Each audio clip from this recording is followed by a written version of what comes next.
à l'hommage qui est rendu aujourd'hui à cet homme politique d'une grande dimension, comme vous venez de dire tantôt, Landing Savané, que nous avons connu étant encore jeune, mais que nous avons connu également acteur politique d'une grande dimension qui a servi, qui a beaucoup œuvré pour la démocratie sénégalaise. Donc c'était le lieu pour nous de venir participer à cet élan d'hommage, de solidarité, de manifestation aussi de notre esprit politique par rapport à l'engagement, par rapport à l'action citoyenne qu'il aura eu à mener depuis des dizaines d'années jusqu'à maintenant qu'il est à un âge assez avancé, 80 ans. C'est très heureux que cet hommage-là le soit rendu de son vivant. C'est moi cela que j'ai surtout, qui m'a surtout touché, et que par ailleurs également j'ai beaucoup prié à ce que Dieu, le Tout-Puissant, le garde parmi nous encore pour sensibiliser la jeunesse dans des actions citoyennes, mais aussi œuvrer pour le renforcement de la démocratie d'une manière globale.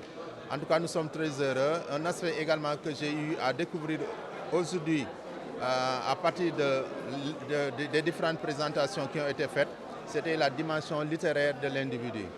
Vraiment, c'est quelqu'un également qui a eu à réfléchir, à produire des écrits qui vont certainement bénéficier à la jeunesse, mais aussi aux générations futures. Ce que retient Landing Savané, c'est vraiment cet homme intègre, vraiment comme sérieux. Il nous a beaucoup appris la droiture, le sérieux dans l'organisation. Il nous a aussi beaucoup formés.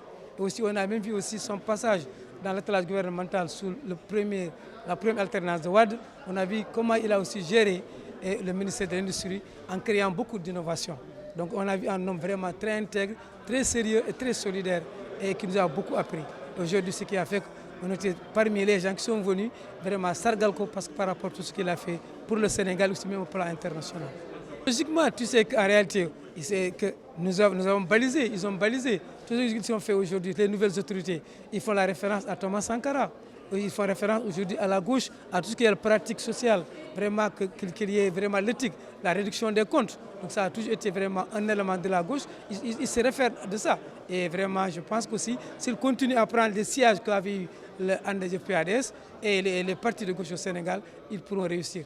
Parce qu'il faut vraiment l'éthique, il faut que les gens travaillent, il faut que les gens soient sérieux, il faut la réduction des comptes, il faut vraiment que les gens travaillent. Et pour ce travail, pour se développer, comme on l'avait dit en son temps, c'est l'agriculture qui est l'ossature. L'agriculture, c'est la base de tout développement. Effectivement, surtout du point de vue politique, il a beaucoup œuvré, comme on l'a dit tantôt, dans le sens de l'union de l'opposition. L'unité de l'opposition a été quelque chose sur quoi il s'est beaucoup battu. On se rappelle bien les années 90, 93, où il y a eu des mouvements d'opposition au niveau desquels il fallait encore faire la synergie des forces pour pouvoir aller vers des résultats probants, des résultats concrets. Et je crois que l'aboutissement a été en 2000, la première alternance qui a eu lieu. Et maintenant, à la suite, les choses sont en train de se décanter de plus en plus. Et nous en rendons encore hommage à Landing Savané, pour qui aujourd'hui l'essentiel des interventions se sont portées. Il a beaucoup écrit, et aussi que si jamais aussi les nouvelles autorités leur tendent la perche, leur demandent qu'est-ce qu'il en pense en termes de conseils sur les questions politiques, sur les questions économiques, sur les questions militaires, sur les questions sociales, il est là, il est preneur.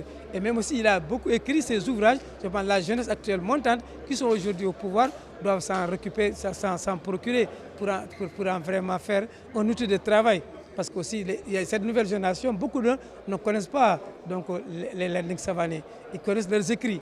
Donc je pense que l'État gagnerait vraiment à repousser tout ce qu'il a fait comme œuvre pour voir dans quel sens il peut aider les gens dans le cadre du développement économique et social de ce pays, dans la dynamique vraiment du Sénégal 2050. Je vous en prie.